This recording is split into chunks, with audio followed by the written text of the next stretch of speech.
Spiritual Master, and the only way in which you can attain real devotional service. By pouring out his lotus feet with great love and reverence, by his grace one can cross the ocean of material suffering and obtain the mercy of Krishna. My only wish is to have my consciousness purified by the words emanating from his lotus mouth.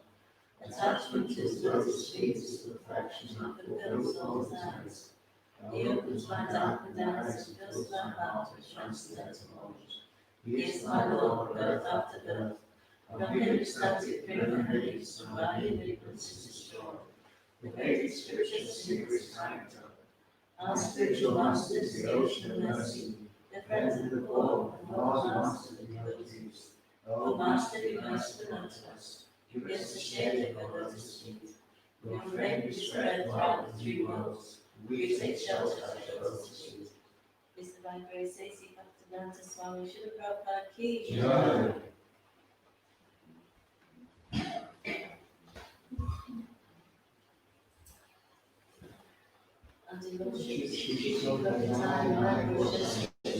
Please make us worthy of your mercy, so that the lotus shelter may flourish in numbers of happy devotees, and blessings of Sri Master Devi, and especially love for you, your devotees. Shri Shri Bhagavatam Hare Krishna Ki Jai.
Yeah, sure. One second.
Yes. Yeah, please, yeah. Yeah, please. Just thank you so much. No, I don't come. Thank you.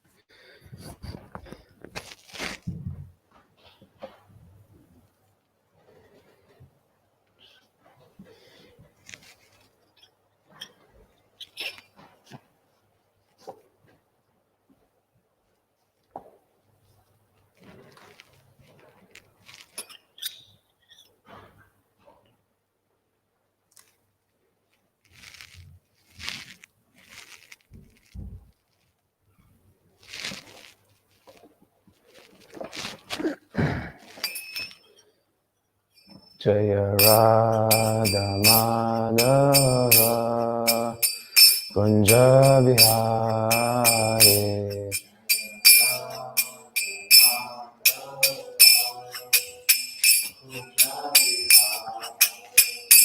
Jaya Radha Madhava Kunja Vihari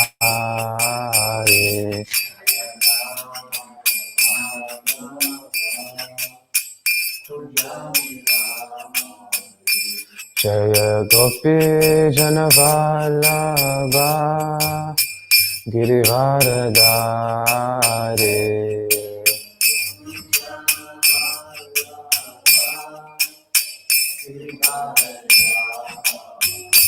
Jaya Gopi Janavallabha Girivaradari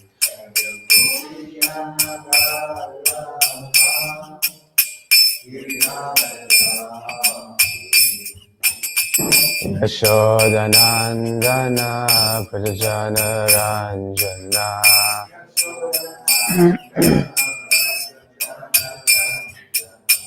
Yashodanandana Prajanaranjana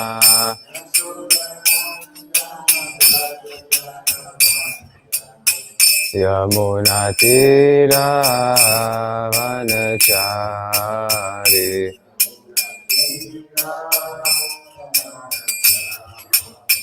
Yamunatira Vanachari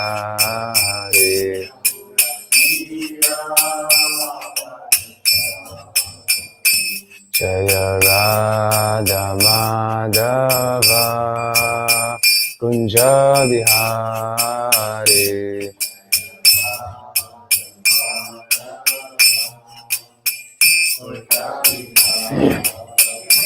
Jaya Gopi Janavallabha Girivaradari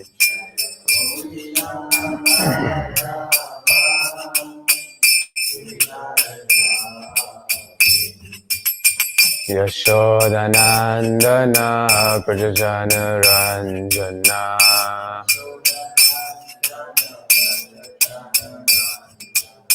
Yamuna Tira Vanachari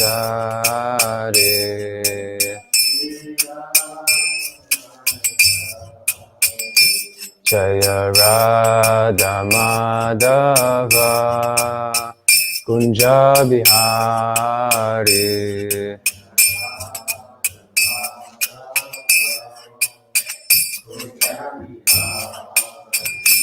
Jaya Gopi Jana Vallabha Girivaradari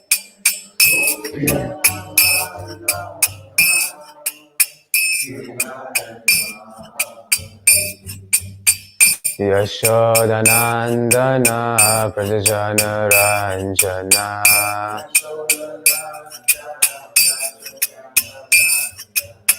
Yamuna Tira Vanachari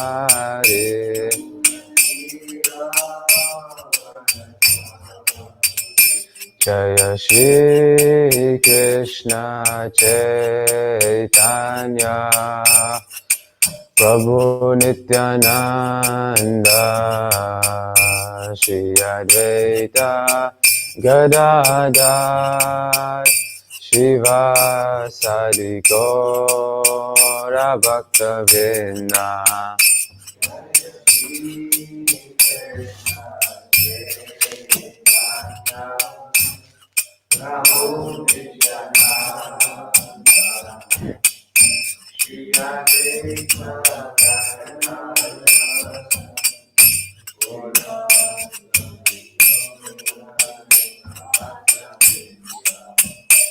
Hare Krishna Krishna Krishna Hare Hare Hare Rama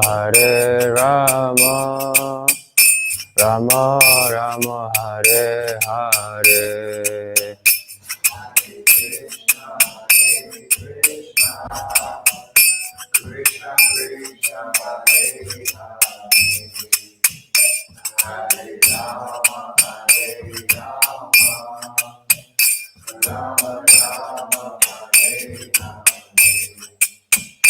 Hare Krishna Krishna Krishna Hare Hare Hare Rama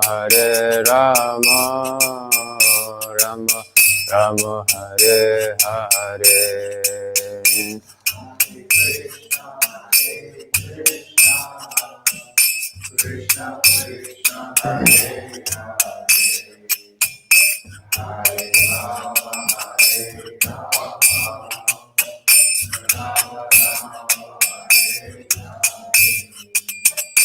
Jaya Kodanitai Mayapura Sashi Kodanitai Jaya Mayapura Sashi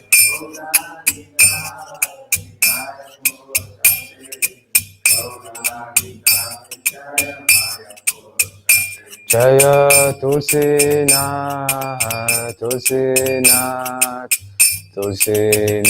Jaya Tulsinath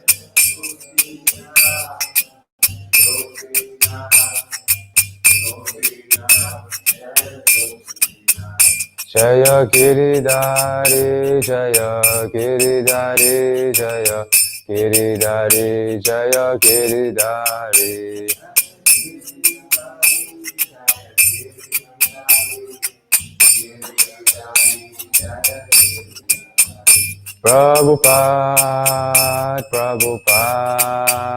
Prabhupada Jaya Jaya Prabhupada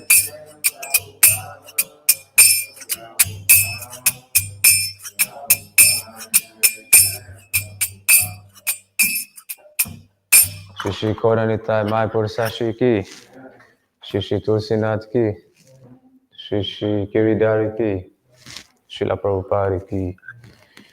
Okay. So reading from Srila Prabhupada Lilamrita, Volume 6.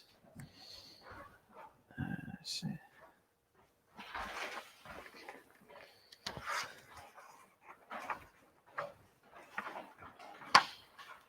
Title is Please Distribute Books.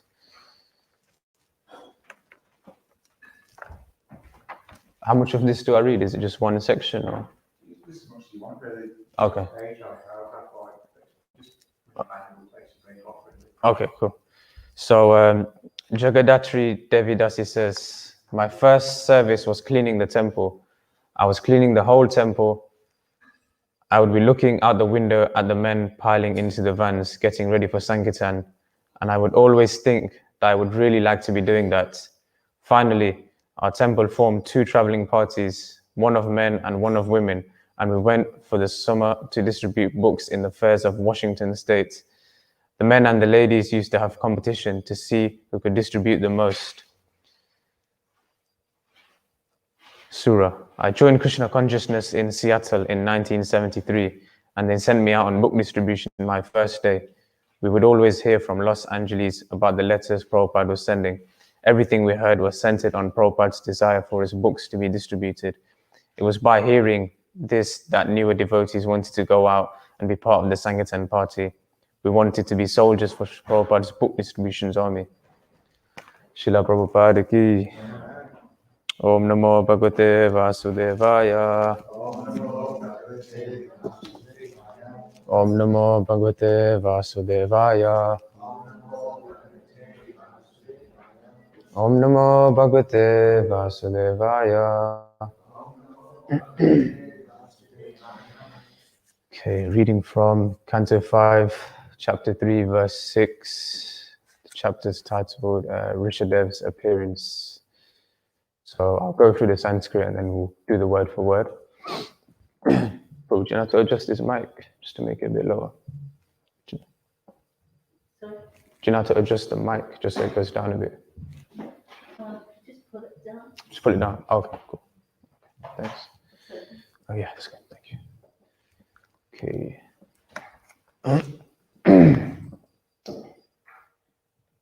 Parijananuga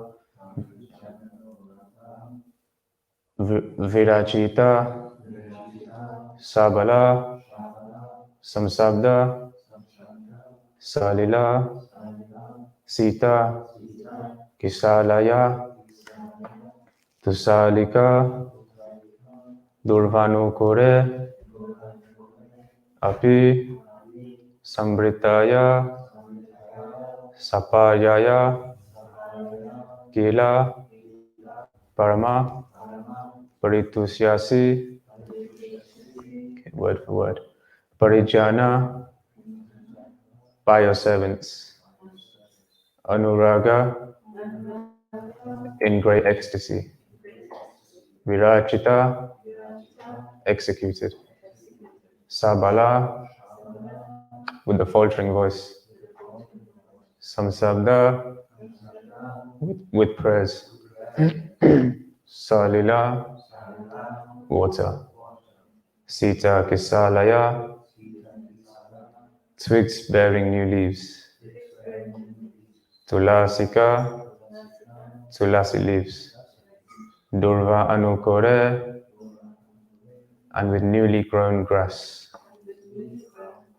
Api, also. Sambritaya, performed. Saparyaya, by worship. Kila, indeed. Parama, O Supreme Lord. Paritusyasi, you become satisfied. Translation and purport by His Divine Grace, A.C. Bhaktivedanta Swami Srila Prabhupada ki. O Supreme Lord, you are full in every respect. You are certainly very satisfied when your devotee offers you prayers with faltering voices and in ecstasy brings you tulasi leaves, water, twigs, bearing new leaves, and newly grown grass. This surely makes you satisfied. Purport. One does not need great wealth, education, or opulence to satisfy the Supreme Personality of Godhead. If one is fully absorbed in love and ecstasy, he need offer only a flower and a little water. As stated in Bhagavad-Gita, Pataram Pushpam Phalam Toyam Yome Bhaktya Prachayati. If one offers me with love and devotion a leaf, a flower, fruit, or water, I will accept it. Bhagavad-Gita 9:26. The Supreme Lord can be pleased only by devotional service. Therefore, it is said here that the Lord is surely satisfied by devotion and nothing else. Quoting from the Gautamiya Tantra, the Hari Bhakti Vilas states, Tulasi dala matrena chalasya chuluke nava vikrinite swam atmanam bhaktebhyo bhaktavatsala. Sri Krishna, who is very affectionate toward his devotees, sells himself to a devotee who offers merely a tulasi leaf and a palmful of water. The Supreme Lord is causelessly merciful upon his devotees, so much so that even the poorest of men can offer him a little water and flower in devotion and thus please him. This is due to his affectionate dealing with his devotees. Om Jnanatin Nandasya Gnanjana Shalakaya Chakshuram Militamina Tasmai Shri Guruve Namaha. Namo Vishnu Padaya Krishna Vistaya Vatale Shrimati Bhakti Vedanta Swaminiti Namine Namaste Saraswati Deve Gauravani Pachanine Nirvishesha Sunyavadi Vasachara Sacharine Jai Shri Krishna Chaitanya Prabhu Nityananda Shri Advaita Gadadhar Shivasadi Gaur Bhakta Vrinda Hare Krishna Krishna Krishna Hare Hare Hare Ram Ram Ram Hare Hare Vanchakapati Ischa Kripa Sindhu Devacha Patitanam Bhavnevya Vaishnavevyo Namo Namaha.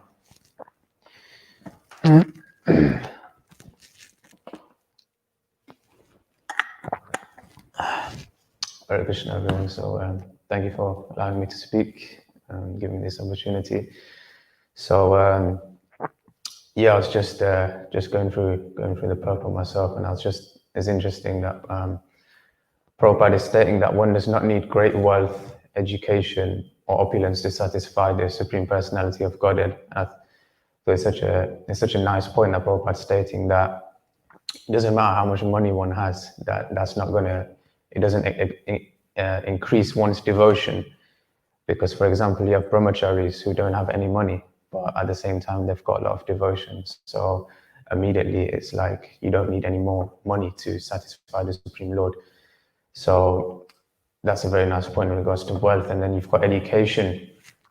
There's many scholars and, many people know Sanskrit verses and many people know this book and that book, but Krishna says in the Vedas, he is to be known. So if a person is studying the Vedas and a person is learning so much, but they don't get to the actual goal of the Vedas, they don't get to the roots, then unfortunately they've missed the point. And if they don't realize Krishna, then all that education will actually go to waste, because once they die, the only thing they take with them is their bhakti. Otherwise, they come back due to their karma. So the real education, real knowledge is to know Krishna and to know our position as spirit soul, as Krishna's servant.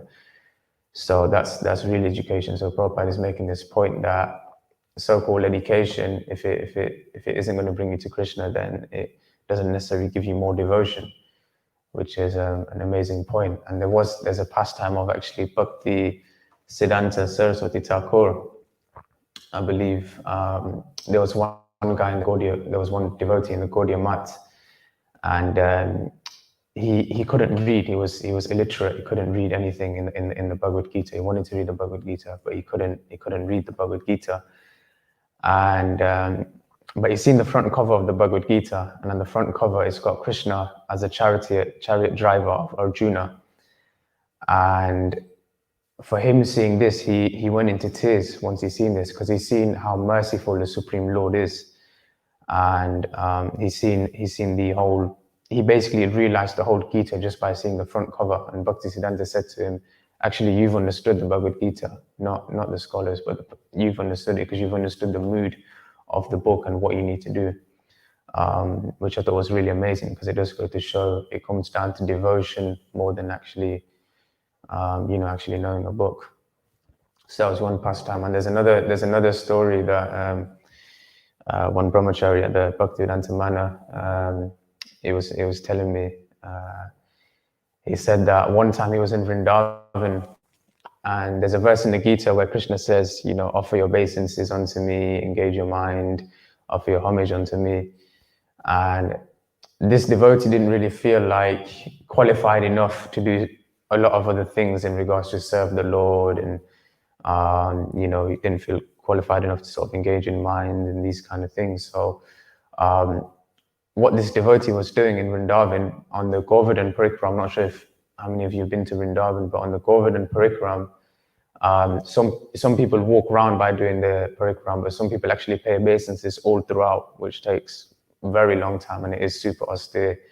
I was there last year myself, witnessing some of the people. I mean, it took me about 5-6 hours to do the whole walk, but there's some people actually paying obeisances every single step on a 5-hour walk. So you can really see there's some really, special souls in Vrindavan. And this devotee was telling me that there was one person doing the parikram in Vrindavan, and when he read this verse of Krishna saying, offer your obeisances unto me, he decided to just, for the rest of his life, offer obeisances to the Lord. So his life now, this person lives in Vrindavan, at Govardhan, and all he does every step, every day, is he just offers obeisances, and that's his offer to the Supreme Lord, which is so amazing how he literally took the words of the Shastra and made it his life and soul. It's also in regards to education, and then Prabhupada is saying, or even opulence, one does not need great opulence to satisfy the Supreme Personality of Godhead. So there's 6 opulences, and actually Krishna is the only person who possesses all of them at the same time. And any opulence anyone else gets is actually coming from Krishna anyway. As we know in Bhagavad-Gita, Krishna says he's the ability in man. So no one is receiving any strength, anything good or bad, any gain, any kind of power, any kind of opulence without the sanction of the Supreme Lord, because as we know, not a blade of grass moves without the sanction of the Supreme Lord. So in this way, everything is happening only through the Supreme Lord's direction. So in this way, you don't need any kind of opulence either to satisfy the Supreme Lord. And as I mentioned earlier, you've got someone who may be living very simply, but they actually may be very, very elevated devotee. And as we can see in many temples, you get brahmacharis who basically don't have any money or anything like that, and they're still able to serve the Lord. So it does go to show you don't really need any possessions in order to satisfy and serve the Supreme Lord. Then it's interesting, Prabhupada is saying in the purport, if one is fully absorbed in love and ecstasy, he need offer only a flower and a little water. This is very interesting because it's basically saying that externally and sort of materially from us, the Lord doesn't really need anything. He only wants one thing, which is our heart. He just wants our devotion, which he won't interfere with, because we have our free will, and it's the only thing he's not going to get involved in. The Supreme Lord has everything, and everything we've got is coming from him anyway. And even if we're offering him something, ultimately it's come from him, and we're just giving it back. So the only thing we can actually offer him is our heart and devotion, which is why Prabhupada is making the point that if one is fully absorbed in love and ecstasy, he need only offer a flower and a little water, which is very interesting, because then, it makes us think how many of us are actually absorbed in this way, and can we, when we are making an offering, what are we really thinking about? Where is our mind when we're performing such services? What are we thinking of? What is our state of consciousness? Are we, when we're chanting, is our mind somewhere else? Are we thinking of the day ahead? Are we making plans? Are we thinking of yesterday? Are we thinking of tomorrow? Or are we actually present to the holy name?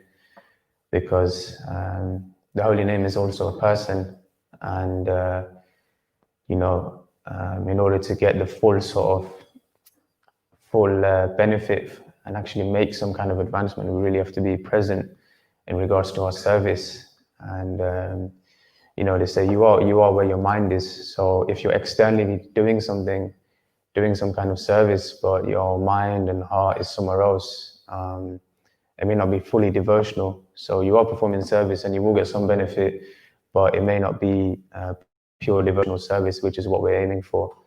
And that's why, you know, we're chanting every day in the mood to get this pure devotional service sanctioned by the Supreme Lord. And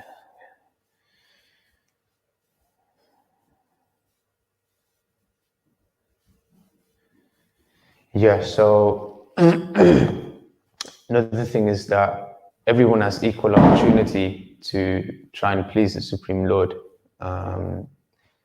You know, it doesn't matter if one is born in a particular family, depending on their externals. Everyone still has the same opportunity to serve the Supreme Personality of Godhead, because ultimately the devotion is coming from within, and within we all have a set nature, we all have a set, we're actually all part and parcel of the Supreme Lord. So this is our original identity. So, you know, we're all actually connected to Krishna, we're part and parcel of Krishna, and every single living entity, especially in the human form of life, has the opportunity to serve the Supreme Lord despite externals.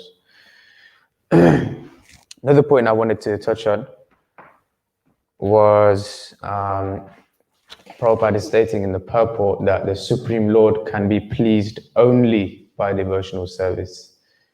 Therefore, it is said here that the Lord is surely satisfied by devotion and nothing else. I thought that was a very nice point, that one may, again, misunderstand the philosophy and think, you know, they need to do certain sacrifices, they need to do this, they need to do that to try and please the Lord. But the Lord is pleased by only one thing, which is our devotion. And we have the opportunity every day to offer our devotion to the Supreme Lord every single moment. We have this chance to offer the Supreme Lord. And in the verse previously, actually, Prabhupada was saying in the purport that Krishna is inconceivable. So Krishna cannot be perceived. But then he goes on to saying he can be perceived and he can be known by devotional service only, which is such an amazing thing for us to have this knowledge. And it's very rare knowledge, actually, to actually be on the path of actually trying to get to pure devotional service. And we're very fortunate that we have this opportunity to try and serve the Lord, Srila Prabhupada's mission, serve the devotees around us. You know, somehow through some mercy of a pure devotee, we've ended up here, mercy of Prabhupada. And devotional service is the only way to please the Lord, and it's the only way to actually know the Lord as well. One can study the Vedas, but if they can't, as I said earlier, if they can't get to the root goal of the actual Vedas, which is the Supreme Lord, you know, the activity which is devotional service, then they won't actually achieve anything really. And it's very interesting. I was thinking about devotional service in general earlier, and I was thinking how many different ways one can serve, how many different ways one can do devotional service. And it's so amazing that, you know, when you see someone cleaning the temple room, if you see someone cooking, if you see someone cleaning the bathroom, cleaning the toilet, someone, you know, just wiping some surfaces, someone doing kirtan, many different types of services, book distribution, Harinam Sankirtan. These are all ways to basically find the Supreme Lord. They're all ways to perceive the Supreme Lord. They're all ways to develop our relationship with the Supreme Lord and get closer to the Supreme Lord and actually see him face to face one day. And it's so amazing that from an external point of view, like from a materialist, they may come and, you know, someone may be cleaning the temple room and it will look like, you know, the person is just cleaning. But internally within that devotee, what's going on is he's cleaning the room of the Supreme Lord, and the Supreme Lord is there watching him, and he's becoming very satisfied because this person is cleaning his room. And in this way, the Supreme Lord reveals himself more and more to the devotee. And it says in Bhagavad-Gita that the Supreme Lord, he reveals himself accordingly, depending on one's desire. So in this way, externally, it may not seem like one is doing so much, or it may not seem like one is, really doing big things or really kind of making much use, but simply one cleans a temple room, one cleans a toilet, one cooks for the Lord, cooks for the devotees. Actually, that's devotional service. One gives out books, one goes on Harinam, one is a kirtan, one is having discussion on Krishna Katha. That's what the Lord wants, actually. And if we can do what the Lord wants, then we can please the Lord. And that's what the spiritual master wants. And pleasing the spiritual master, then Krishna is pleased also. There's also one Bhakti Siddhanta Saraswati Thakur, I believe, was saying this, that two people can be using the alphabet. So you've got a child using A, B, C, D, E, F, G, and you've got a really high scholar mathematician using algebra. So from external point of view, it looks like they're doing the same thing, but only the person who knows actually what's going on knows that the person doing algebra is like on this level, and the child playing with the alphabet is not on that level yet. So it's similar to a devotee performing devotional service, because if you're cleaning this temple room and you've got someone who's working outside cleaning like a cafe, I mean, externally it may look the same, but we know that actually internally there's so much more going on, and the Lord is actually pleased with the person engaging in devotional service. So I thought that was very interesting in regards to devotional service. There's a verse as well in Bhagavad-Gita, chapter 11, universal form, verse 54. Krishna is saying to Arjuna, "My dear Arjuna, only by undivided devotional service can I be understood as I am standing before you, and can thus be seen directly. Only in this way can you enter into the mysteries of my understanding." So yeah, I thought that was a very nice verse. Krishna is basically giving us this knowledge, and Krishna is telling Arjuna how he can see the Lord, how he can be seen. And that's very nice of the Lord, actually. When I was reflecting on a few of these verses yesterday, and I was thinking the Lord is actually very merciful, that he's in so many ways he's trying to bring us back, through him coming down with his pastimes, speaking the Bhagavad-Gita, to then sending his devotees, sending his representative like Srila Prabhupada, coming down as Lord Chaitanya, with the whole Panchatattva. Such amazing pastimes, such attractive pastimes, giving us so much Shastra to read, so many instructions, in his ways, so many different ways, coming as a deity form, coming in the form of Prashadam. The Lord is giving us so many ways to go back to him, so many instructions. The Gita, during this Purushottam, I was trying to read the Bhagavad-Gita, which I hadn't touched in a while, actually. And after reading it, it really was resonating with me that these are Krishna's direct instructions to Arjuna in order to live in this world, and also how to get out of this world, get out of this material world. And it's so amazing because it's a conversation between Krishna and Arjuna, as many of you know. And Krishna's giving direct instructions, which are basically meant for us, actually. Arjuna doesn't really need them. He's a pure devotee of the Lord, but he's been put into distress through the Lord's arrangement so that we can hear these instructions, and ultimately we can make our life perfection, and we can go back to the Lord. So that's the purpose of these books being written. And we can see that the devotees did go through a lot of difficulty. Like Srila Prabhupada went through a lot of difficulty, coming to the West, coming to New York, leaving Vrindavan. I mean, at that age, who would actually leave Vrindavan? Radha Damodar Temple. Prabhupada didn't want to leave, but he also wanted to follow the order of his Guru Maharaj, which was to preach in the West, and he did come. And to our fortune, somehow we've got in touch with Prabhupada's movement, which is amazing. To actually be on the path of devotional service is the greatest thing in the entire creation. Actually, there's nothing higher than devotional service. You can be in any planet, but you can be in the heavenly planets. But if you're not performing devotional service, then you're gonna still be coming down back to the material world.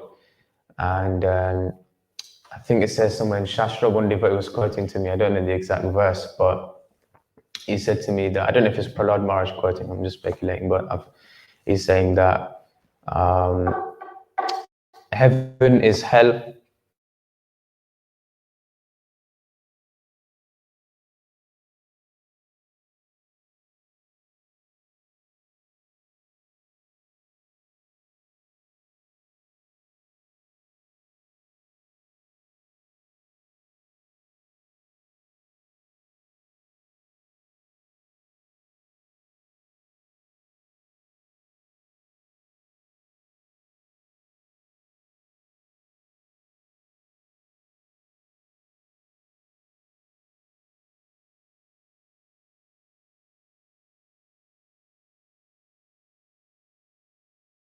Have the opportunity to try and serve something. Are we going to serve our senses? Are we going to serve Krishna's senses? Are we going to serve the movement? Are we going to serve our desires?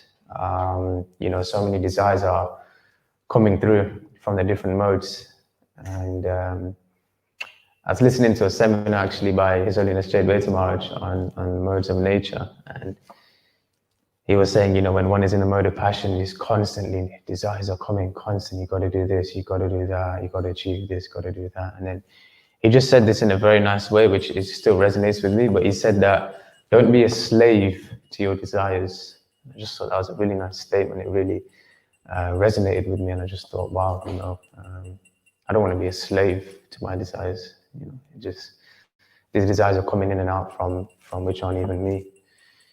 So I thought that was a very nice point. And then one thing is that one may want to offer devotion to the Lord, but they may not be able to necessarily increase their sadhana. So one may not be able to maybe chant more rounds or read more. And sadhana is not the only way of trying to offer something to the Lord. It's not the only way we can, extend our devotional service. There's also many ways. One sannyasi once told me a couple of years back that, if you're in a position to not do more sadhana, then do something else out of love for Krishna. So for example, in the kirtan, you can play cartels for Krishna and for the devotees, and that's you being involved and you're doing something off your own back to try and do more devotion to the Lord. And he gave me various examples, like if you're into gardening, then you can garden a devotee's house. In that way, you're serving a devotee. You can garden something for the temple. You can cook for a devotee. You can cook for the temple. So in this way, there's many different things one can do. And everyone is into something, or everyone has some kind of nature, something that they're more inclined to. So in this way, one can dovetail that into Krishna consciousness. And even when it comes to sort of helping the movement in regards to preaching, there's so many ways which one can actually preach. And because one may think, if I, book distribution or Harinam, I'm not able to do that due to certain circumstances, then how do I preach? But there's many ways one can give up prashadam. People can cook, and if they can't cook, they can get access to a cook. People can give up prashadam because prashadam means mercy. And prashadam, as soon as a living entity eats prashadam, it's changing their consciousness, and it's also giving them eternal benefit because it plants that seed. And then Krishna is now involved in their life. It started the seed of them coming back to Krishna. So many ways to preach. Sankirtan movement, everyone is preaching in some way. One devotee said something very nice to me. He said that the book distributor goes out and he gives the book to the person to get the person to come to the temple.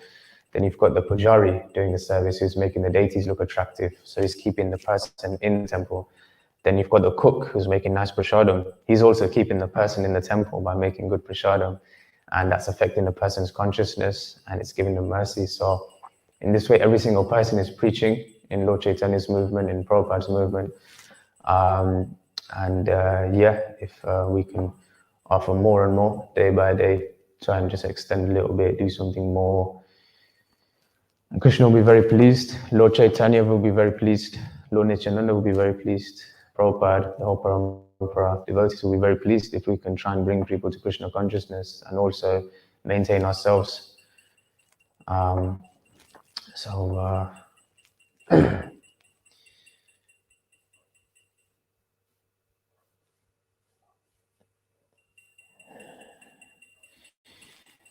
in this way we can develop love of God through the Sankirtan movement, Sankirtan Yoga, which is the yoga for this age. As we know, Prabhupada has told us that the other yogas aren't really possible in Kali Yuga. So we've been fortunate to be in Lord Chaitanya's movement, to be given the holy name, the Maha Mantra, which is the essence for us to actually chant the holy name. And I found some amazing verses actually, just in regards to the holy name. Some in Canto 6 and there's one in CC, which I'd just like to quote. So this is from Canto 6, chapter 2, verses 9 and 10. This is the Ajamila pastime. So Ajamil, he was a fallen Brahmana, and he chanted the holy name of the Lord at the time of death, in despite of just calling his youngest son, and then he got saved by Vishnu Dutas whilst Yamadutas were approaching him. So Prabhupada is saying here that the chanting of the holy name of Lord Vishnu is the best process of atonement for a thief of gold or other valuables, for a drunkard, for one who betrays a friend or relative, for one who kills a Brahmana, or for one who indulges in sex with the wife of his guru or another superior. It is also the best method of atonement for one who murders women, the king or his father, for one who slaughters cows, and for all of the sinful men. Simply by chanting the holy name of Lord Vishnu, such sinful persons may attract the attention of the Supreme Lord, who therefore considers, because this man has chanted my holy name, my duty is to give him protection. I thought that was such an amazing verse actually. The Lord is basically saying that if no matter what you do, if you chant his holy name, he will give you protection. The Lord feels duty bound to protect his devotees, to protect someone who says his name, which is such an amazing verse, so merciful, of such mercy of the Lord. There's another verse as well in the same, this is from CC actually. I believe it's CC. No, I think this is also Canto 6, sorry. One who chants the holy name of the Lord is immediately freed from the reactions of unlimited sins, even if he chants indirectly to indicate something else, jokingly, for musical entertainment, or even neglectfully. This is accepted by all the learned scholars of the scriptures. Then there's another verse from CC. For spiritual progress in this age of Kali, there is no alternative, there is no alternative, there is no alternative to the holy name, the holy name, the holy name of the Lord. And one last verse I found from the CC as well was Jagai. I'm not sure what the conversation is, but someone saying to Lord Chaitanya, Jagai and Mother, I uttered your holy name by way of blaspheming you. Fortunately, that holy name became the cause of their deliverance. So that last verse was so amazing, that Jagai and Mother are offending the Lord by saying his name, but the Lord is so merciful, he's turned that round and somehow delivered them. So in this way, let us make the most of our human form of life and try and chant the holy name of the Lord daily. Minimum prescribed number of rounds, 16 rounds, follow the 4 regs, contribute to the Sankirtan movement, Srila Prabhupada's mission, and hopefully receive the mercy of Lord Chaitanya. So I'll stop there. If there's any questions, comments, corrections, yes, Prabhu. First verse you were quoting, so one might think, well, you can be saved from so many sinful things. Yeah. Much worse than I'm doing, so I don't need to be too strict with following. You just have to chant. Say to that. Yeah, it's interesting. One may think that, if I can just chant at the time of death, or I can just chant and still follow sin, still commit sins and still chant. But it's one of the offenses to the holy name, actually, to commit sinful activities on the strength of chanting the holy name of the Lord, which means that if you're chanting and knowingly committing sin, whilst knowing this offense, if you've got the knowledge, Supreme Lord knows you've got the knowledge and you're still committing this sin, then you're not actually going to get the benefit of the holy name. And at some point, you may even stop chanting the holy name due to offenses coming in the way. And if one thinks also at the time of death, they can just kind of remember the Lord. Krishna says in the Gita that remembrance comes from him. So if you haven't actually got a desire to attain Krishna, then Krishna is not going to come in your heart and give you that remembrance to attain him, because you may want something material. Like even if you want liberation, that's not what the Supreme Lord wants you to want. So, you know, at the time of death, you're bound to remember what you're most to.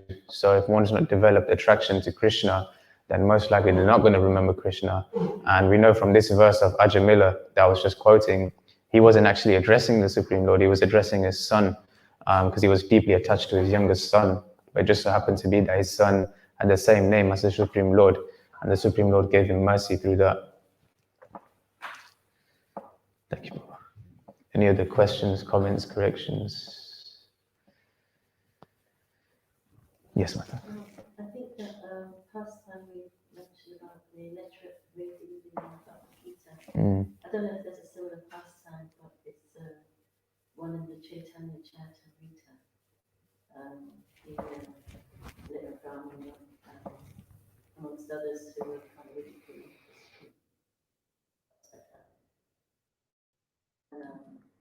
Lord Chaitanya approached him, asked him what he was doing, and the Brahmin says that he's not son of someone else trying to make fun of him, so he kind of rebuilt his life.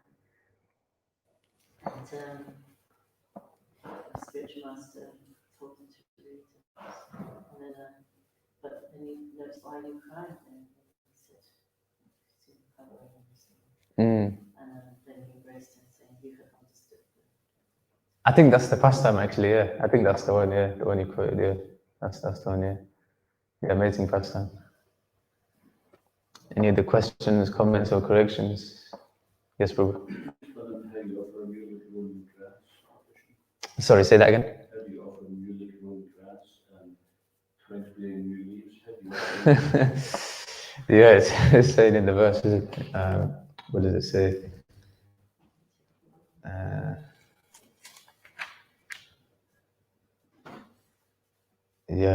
Where is it? Two lassie leaves, two expiring new leaves, newly grown grass.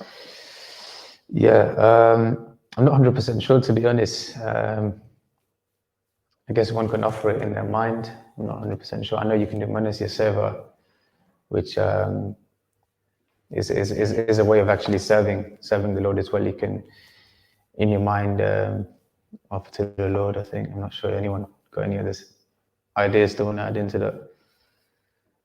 Don't know if you had any thoughts yourself, Prabhu.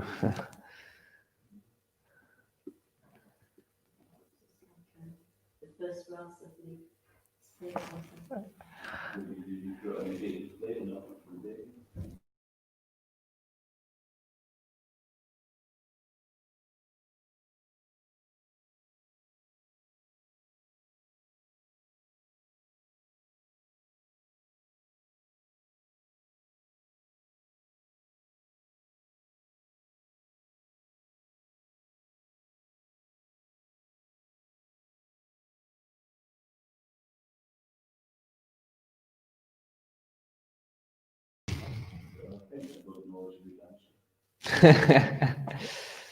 Yeah.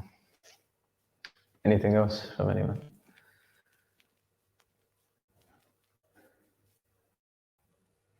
Yes, Prabhu.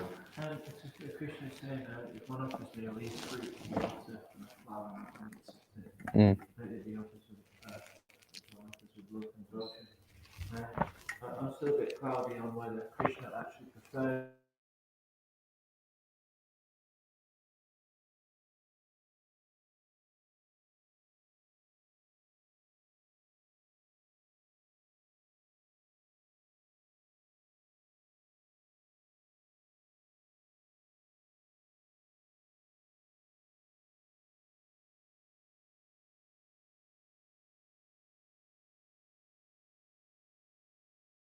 It doesn't matter what you offer as long as you offer it with devotion, which is why Prabhupada is really, and Krishna is also saying in Gita, is really minimizing the items in the sense that a leaf, you can pick up a leaf, you can pick up a flower, fruit, water, you know, they're very simple and very easy to get. So it seems like the Supreme Lord is saying that just offer me something, but just do it with devotion and just do it with love. Of course, if you want to offer more opulent items, you can, and you can also put love into that, and you can also put devotion into that. And one could also think, let me offer Krishna this because Krishna deserves this, or I want to offer Krishna this, you know. So I guess there's both angles. One is that you can go opulent in a devotion way and still offer it with love, and you can also one may not have access to such opulence, which is why it's being said here that one can just offer water, but just give your heart, just give your heart to Krishna, give love to Krishna. And I think it was saying at the end of the the end of the purport, it's saying that the Supreme Lord is causelessly merciful upon his devotee, so much so that even the poorest of men can offer him a little water and a flower in devotion and thus please him. This is due to his affectionate dealings with his devotees. So, yeah, I hope that answers the question. Thank you, Prabhu. Yes, Prabhu. Prabhupada makes a point that Krishna is making himself accessible for anyone to make an offering. So, say, Prashanth, one should offer according to one's needs. Because if it's hard that Krishna would be happy with that, then Prabhupada would have arranged that that's what we offer to the deities. But it's not like that. We worship them like Lakshmi Narayan and stuff. So if one is with the means to offer better, then we should offer better. The main ingredient is the bhakti. But we can't say we're offering the bhakti if we offer almost nothing. It's like sometimes in sanctum you get like somebody who give you like a very shiny penny, thinking that it had more value than like a dirty penny. Sometimes someone comes and gives you 2 pence and giving this with much devotion. Meanwhile, they're driving the biggest car. Yeah. Very good point, Prabhu. Yeah, so Prabhu is just saying that one should offer in regards to the means and what they're capable of. The most important thing is bhakti, but also if someone has the capacity to offer more, they should, and not just offer less and then say, this is my bhakti, because they've got the opportunity to offer more and they're not going to that extent. So yeah, very nice point, Prabhu. Thank you for that. And it's just a bit like Draupadi as well.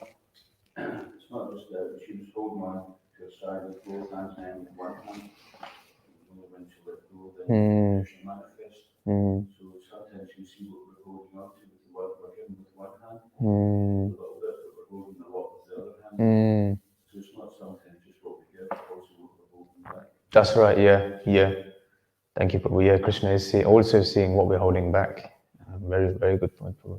Thank you so much. Anything else? Just on the subject of the new leaves as twigs and freshly grown grass. They just like that, they are Prashanth Krishna long too young. So unless a devotee came along and said, Tulsi leaf is talking about here, and you can just go and pick some leaves from a tree and just say what we should offer any old leaf. So there's possibly, it's most likely something referring to here, which we just aren't aware of.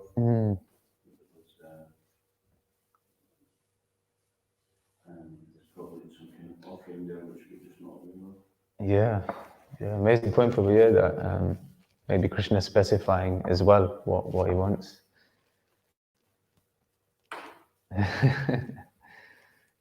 Yeah, anything else?